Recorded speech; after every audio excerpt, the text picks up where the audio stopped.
Pak Tamanuri, silakan Pak Tamanuri. Assalamualaikum warahmatullahi wabarakatuh. Bahwa Bapak sangat antusias untuk memperjuangkan masa kerja kepala desa jadi 9 tahun. Memang ada baiknya dan ada enggak baiknya. Masa 9 tahun ini kalau digunakan oleh kepala-kepala desa yang berleha-leha, itu tidak ada manfaat sama sekali. Tapi kalau kepala desanya betul-betul bekerja, ini banyak manfaatnya. Dan menurut saya, justru banyak yang tidak bermanfaat. Karena apa? Karena mereka tidak dikejar oleh masa kerja mereka. Dan kita lihat juga, kan Pak Bupati, Pak Wali Kota 5 tahun. Pak Gubernur 5 tahun, Pak Menteri 5 tahun. Pak Presiden 5 tahun. Nah ini, kemudian penjelasan Bapak bahwa justru kalau dia sampai 9 tahun ini, maka hasil yang bisa dikerjakan, kinerja mereka bisa maksimal. Saya sependapat aja Pak, tapi ini tidak semua kepala desa kita ini yang mempunyai pikiran-pikiran atau niat yang baik. Justru sekarang ini saya sangat prihatin. Gaji mereka yang 2.500, 2,5 juta sampai 2.600.000 itu banyak diambilkan bank. Jadi gimana lagi mereka mau makan ini? Kalau diambilkan bank selama 6 tahun, 2,5 juta. Itu di Lampung seperti itu. Jadi ini kalau harapan saya adalah supaya Bapak bisa membuatkan satu edaran, janganlah mereka yang ngambil bank gaji mereka itu. Karena itu berdampak yang kurang baik nanti. Karena tidak adanya gaji mereka akan berpikir lain-lain. Semua adalah mereka akan gunakan supaya mereka bisa melanjutkan kehidupan mereka. Nah yang lain juga Pak, sekarang ini kan ada dilema bahwa masa kerjanya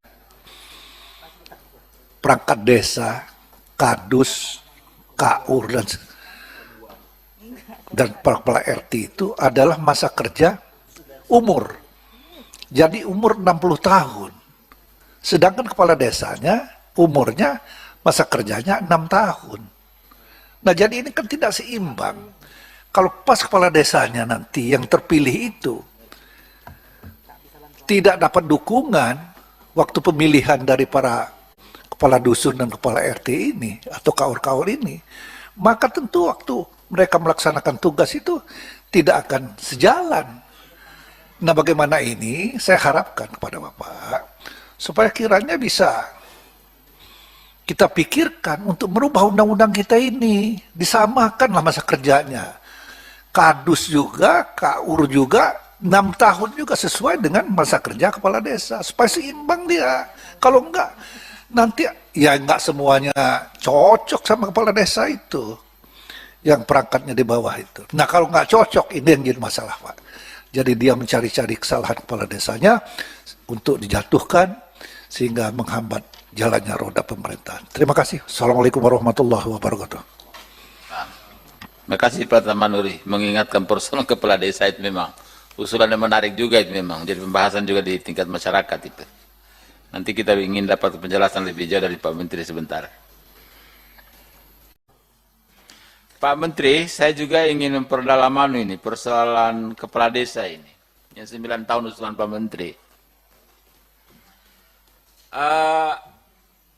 Di desa itu di setiap pemilihan sebenarnya adalah mulai menarik sekarang Pak Menteri, mulai menarik perhatian. Karena banyak kaum muda yang mulai tertarik.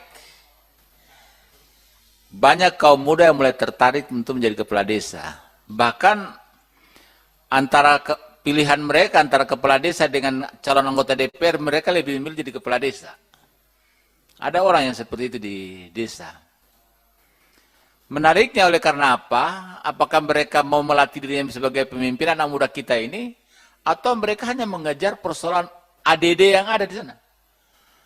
Jadi ini saya minta juga pengamatan lebih jauh dari Kementerian Pedesaan, sehingga betul-betul para kepala desa ini tampil murni bukan mengejar posisi untuk mengejar keuangan yang mereka kelola, tapi mereka adalah harusnya mengutamakan pengabdian mereka buat di masyarakat desa itu sendiri.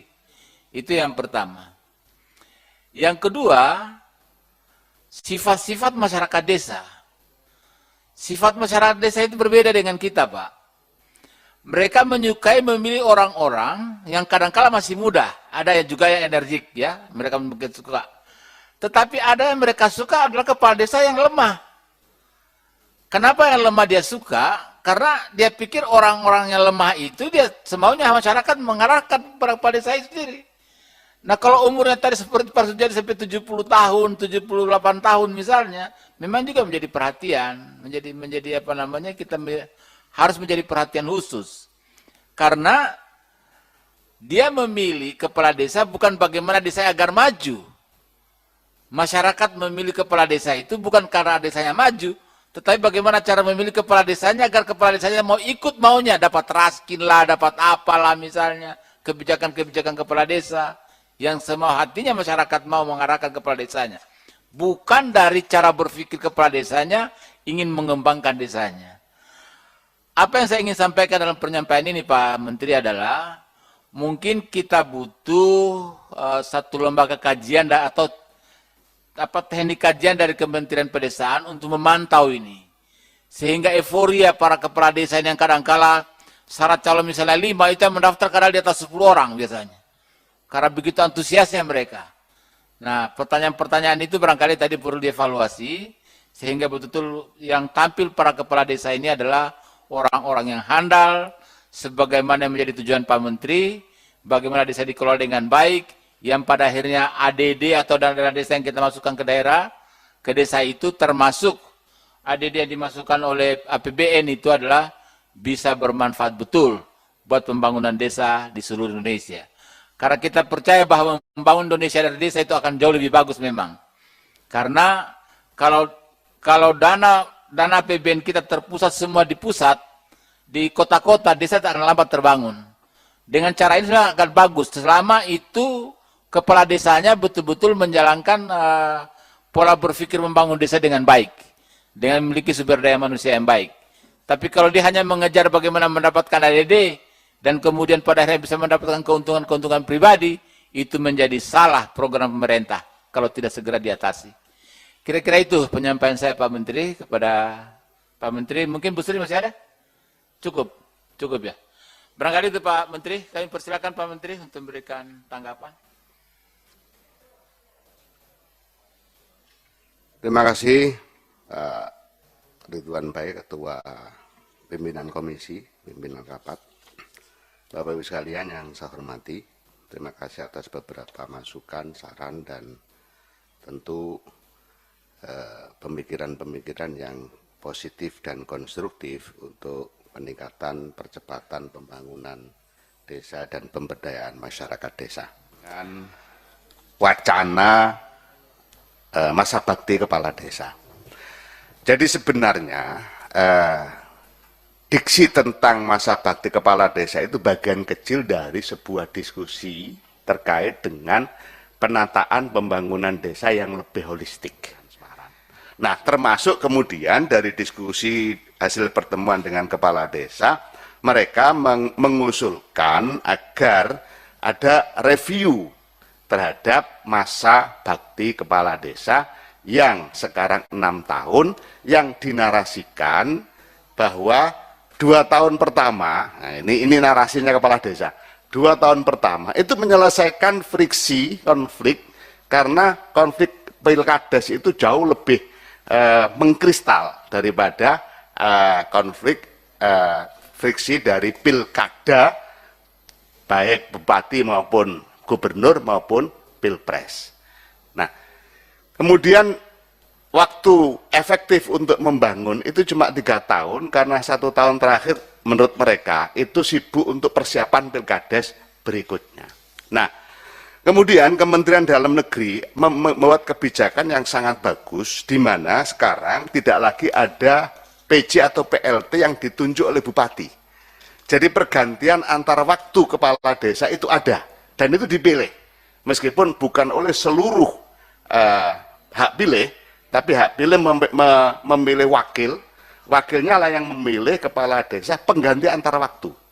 Nah dengan demikian kesinambungan pembangunan itu akan jauh lebih bagus daripada kemudian pemilihan itu PLT ditunjuk oleh bupati, dan ini akan mengurangi intervensi kepala daerah yang selama ini kemudian menjadi beberapa masalah.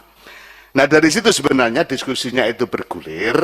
Nah tetapi karena memang yang seksi itu masa jabatan, akhirnya masa jabatan yang paling banyak diolah, padahal sebenarnya banyak. Intinya adalah kita melakukan review terhadap Undang-Undang Nomor 4 Tahun 2014 tentang desa secara keseluruhan, termasuk di dalamnya